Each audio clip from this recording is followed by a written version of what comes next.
vamos a hacer un ejercicio de imaginación. Vamos a imaginarnos que esta línea que dibujé acá es una ruta vista desde arriba, desde un dron, no sé, y este punto que dibujo acá es un auto. Y esta es una foto de la ruta con el auto. Entonces, esta foto es una imagen estática y no nos da ninguna información sobre si el auto se está moviendo, ni para dónde se está moviendo, ni si se está moviendo muy rápido o muy lento. Entonces dejamos pasar exactamente una hora y sacamos otra foto y la ponemos acá al costado. Ah, bueno, ahora tenemos un poco más de información. Sabemos que el auto se está moviendo y que en una hora recorrió esos dos cuadraditos del papel donde estoy montando las fotos y que se mueve en la dirección hacia arriba de la hoja. Pero bueno, todavía no sabemos si se está moviendo muy rápido o muy despacio. Por lo menos sabemos que se mueve y que se mueve para arriba de la hoja. Entonces sacamos otra foto, dejando pasar exactamente otra hora más, y tomamos la precaución de ponerla a una distancia de la segunda igual a la distancia que están las otras dos, de esta forma. ¿Y qué vemos? Que en el tiempo de una hora, en los dos casos, el auto recorrió la misma distancia. Entonces, esa es la característica que pusimos acá como uniforme para el movimiento. Cuando se recorre en el mismo intervalo de tiempo de una hora la misma distancia, o en un intervalo de tiempo general, se recorre la misma distancia que en el intervalo de tiempo anterior. A eso llamamos un movimiento uniforme.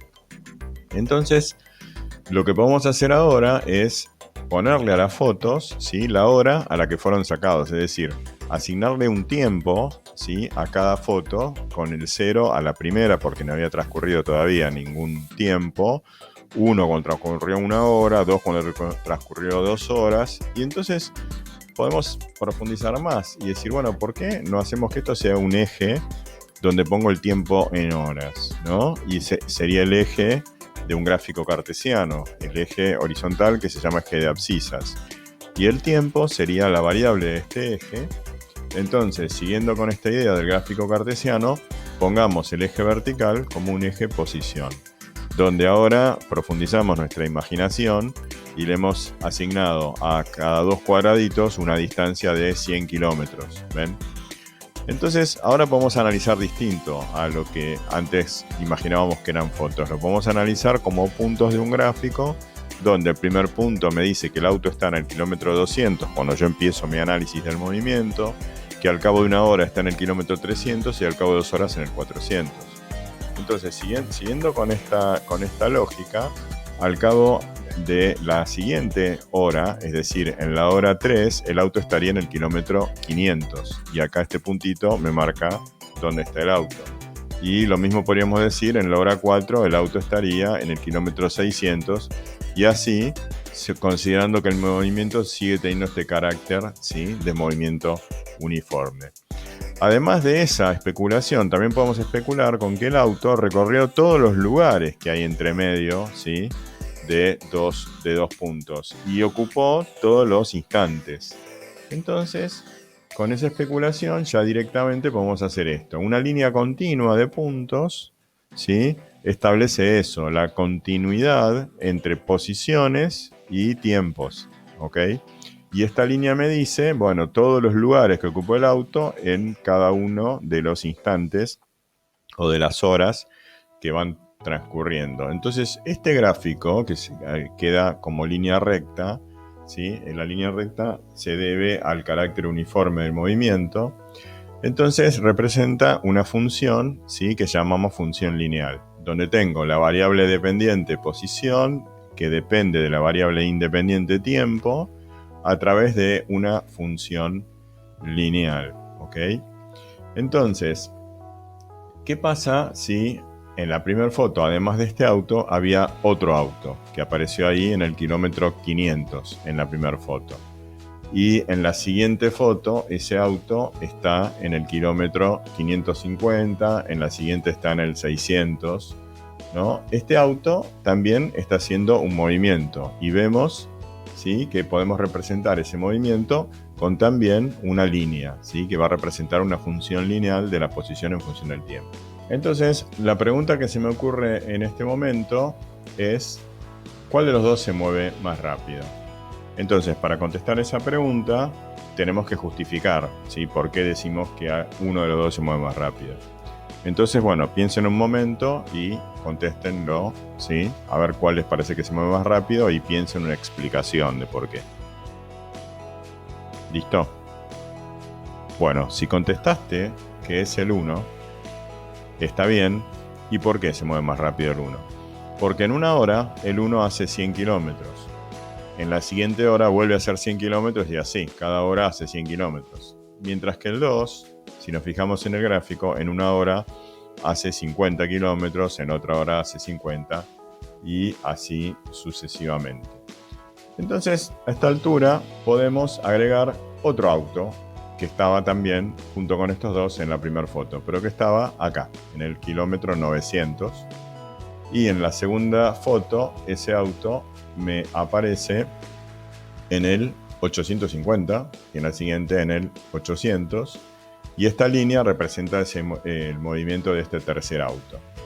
Entonces ahora también se me ocurre una pregunta. ¿Qué está haciendo este auto, el auto 3? ¿Qué les parece? Algunos dijeron que estaba disminuyendo la velocidad. Y no, porque en este gráfico lo que estamos representando es la posición en función del tiempo y no la velocidad. En todo caso, lo que está disminuyendo es la posición. Es decir, fíjense, en la primera foto estaba en el 900, pero en la segunda foto aparece ubicado en el 850, en el kilómetro 850. Quiere decir que este auto lo que hace es, a medida que pasa el tiempo, se está acercando al origen de coordenadas. Es decir, se mueve en sentido contrario a los autos 1 y 2. Entonces, desde el punto de vista de las funciones lineales, las funciones 1 y 2 tienen pendiente positiva y la función lineal 1 tiene más pendiente que la función lineal 2 y la función lineal 3 tiene pendiente negativa. Entonces, podemos definir justamente a la pendiente de este gráfico, posición versus tiempo, versus, ¿no? Como en una pelea de box.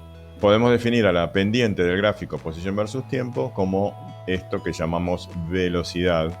Por lo tanto, la velocidad puede ser un número positivo en el caso de estos dos autos o negativo en el caso del auto 3. ¿Y cómo se calcula la velocidad? Bueno, tenemos esta fórmula mágica que vista así, bueno, medio raro, ¿no? XF, XY, TF, TI, ¿qué son estos números? Entonces vamos a pensarlo más que así como números o fórmulas o cosas raras, lo vamos a pensar como un concepto. Entonces vamos a adquirir el concepto de desplazamiento y de intervalo de tiempo. Entonces, para ver esto, ¿sí? Vamos a limpiar un poquito acá, vamos a sacar estas fotos y vamos a hacer un ejemplo. Empecemos con el auto 1. Entonces marcamos estos dos puntos. Podría haber elegido cualquier punto, ¿sí? De la gráfica, de la recta. Si yo marco estos dos puntos, entonces el primer punto está en el kilómetro 400 a la hora 2. Y el siguiente punto está en el kilómetro 700 a la hora 5.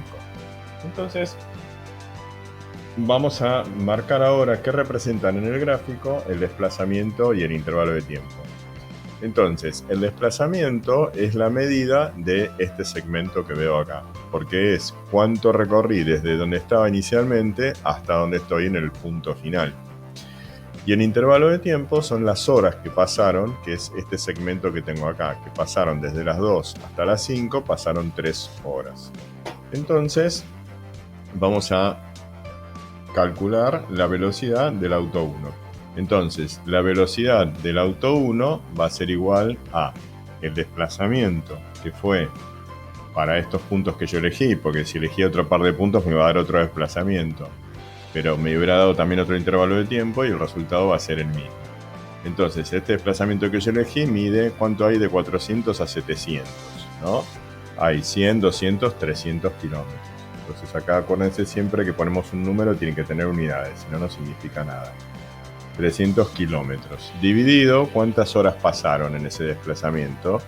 Pasaron de las 2 a las 5, 5 menos 2, que es lo que marca acá. Bueno, lo veo más fácil diciendo, bueno, de las 2 a las 5 cuento, 1, 2, 3, ¿no? 3 horitas. Entonces, 3 horas. Bueno, ¿y cuánto me da entonces? Este cociente, ¿sí? Me da 300 dividido 3, me da 100. ¿100 qué? Kilómetros por hora, ¿no? Cuando decimos por, en realidad estamos dividiendo. Bien. Bueno, entonces lo mismo podemos hacer, ¿sí? Para el auto 2. Entonces yo acá marco 2 puntos del gráfico del auto 2, elegí esos dos, pero podría haber elegido cualquier otro par de puntos. Y ahí estoy dibujando entonces el intervalo de tiempo y el desplazamiento. Entonces, el intervalo de tiempo es lo que él mide el segmento horizontal que se mide en horas. ¿Cuántas horas pasaron de acá hasta acá? Y bueno, cuento los cuadraditos. 1, 2, 3, 4 cuadraditos. Así que vamos a poner acá que la velocidad, pero vamos a cambiar de color. La velocidad del auto 2 va a ser igual a, ¿sí? El intervalo de tiempo entonces dijimos que son 4 horas y en ese intervalo de tiempo se desplazó 100, 200 kilómetros. Entonces 200 kilómetros dividido 4 horas me da 50 kilómetros por hora. Bien. Ok, claro, si eligiera puntos más separados, aumenta delta X y aumenta delta T, y el cociente te va a dar lo mismo, porque la característica del movimiento uniforme es justamente que la velocidad es la misma en todos los momentos. Bueno, entonces finalmente vamos a calcular ahora la velocidad del auto 3. Bien, nos vamos a encontrar ahora con una particularidad. Entonces, para calcular la velocidad del auto 3, bueno, también voy a elegir, ¿sí? 2 puntos en el gráfico del auto 3. Lucky, 2 puntos, y acá están el delta X y el delta T. Entonces ven que en el caso del auto 2, ya en el delta X le puse una flechita acá, que me indica el sentido del movimiento. El delta X del auto 2 es restar 1000 menos 800, y eso me dio los 200 que pusimos acá. En el caso del auto 3, el desplazamiento es hacia abajo del eje. Es decir, que el punto final, el X final es 500 y el inicial es 800. Si vos haces 500 menos 800, acá te da menos 300 kilómetros. Entonces ven, el delta X del auto 3 es negativo. ¿Ok? El delta T no puede ser negativo, porque nunca la hora final va a ser mayor que la hora inicial, porque el tiempo no puede retroceder. O sea, cuando voy a hacer el delta T del auto 3, la hora final es 8 y la hora inicial es 2. Y 8 menos 2 me da 6 horas. Bien. Es decir, tardó 6 horas en ir del kilómetro 800 hacia el 500. Entonces, esto va a ser igual a menos 300. Dividido 6 me da menos 50 kilómetros por hora. Bien.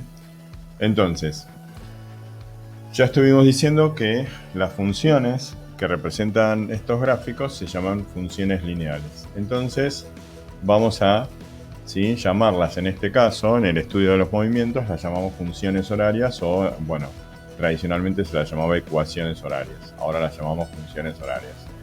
Entonces, ¿qué forma tiene la función horaria? Y bueno, tenemos una velocidad que es la pendiente del gráfico, que es lo que multiplica la variable independiente, y esto que llamamos la ordenada de origen, que nosotros en físicamente esto representa la posición inicial. Es decir, este x0 que tengo acá representa, ¿sí?, la posición del auto cuando el tiempo vale 0. O sea, cuando vos acá pones 0, 0 por cualquier cosa es 0 y te queda esto igual a x entre paréntesis 0, ¿no? Porque si acá está t, es esta t. El valor que vos pones acá lo tenés que poner acá. Por eso si acá pongo 0, esto desaparece y me queda esto que está acá. ¿Ok? Entonces esto, por ejemplo, en matemáticas sería I igual, esto sería la ordenada del origen B, la velocidad sería la pendiente m y el tiempo es la variable independiente que en matemáticas lo llamamos x. ¿Ok? Así que bueno, para no confundirnos las x, ¿no?, que acá la x es la variable independiente y acá la x es la variable dependiente, bueno, esto lo voy a borrar, ¿sí?, para no volvernos locos, ¿sí? Don't worry. Entonces acá le damos a cada una de las variables un significado físico, ¿sí? Es más fácil. Bueno, entonces vamos a escribir la función horaria para cada uno de los 3 autos. Entonces vamos a empezar con el 1. Entonces tenemos que la posición, ¿sí?, para el auto 1 en función del tiempo va a ser ¿Cuánto vale el x0 del auto 1? Es decir, la posición inicial, la posición cuando el tiempo vale 0 del auto 1 está acá, ¿ves? 200. Entonces son 200 kilómetros más la velocidad del auto 1, ¿cuánto era? 100 kilómetros por hora por el tiempo. ¿El tiempo cuánto vale? Y vale lo que vos quieras, ¿no? Vos le das cualquier valor al tiempo, haces esta cuenta y te dice el lugar en que está el auto. Por ejemplo, para el punto que pusimos acá, ¿no? El tiempo vale 2. Y bueno, si acá pones 2 horas, las horas se te cancelan y te da 2 por 100, 200 kilómetros.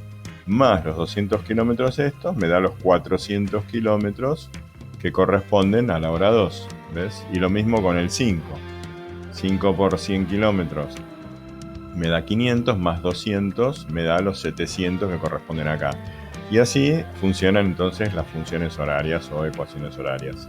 Vamos con la del auto 2, que es verde. Entonces, el x, ¿no?, del auto 2, en función del tiempo, va a ser ¿cuánto vale el x0 del auto 2? Bueno, me fijo acá, donde pega la recta, 500.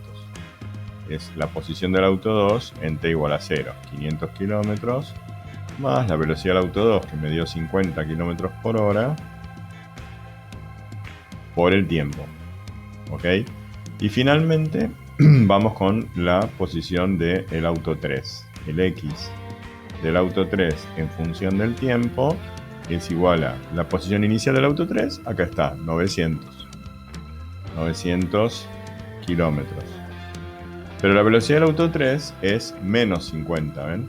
Entonces acá me queda menos 50 kilómetros por hora tiempo, por t. Entonces acá se ve claramente que a medida que le vas dando valores a t, cuando t vale 1 me queda 900 menos 50, cuando t vale 2, 900 menos 100 y así sucesivamente. Entonces este menos es el que es el causante de que esto vaya así bajando. ¿Ok? Entonces, bueno, ahora vamos a ver unos problemitas sencillos para poder aplicar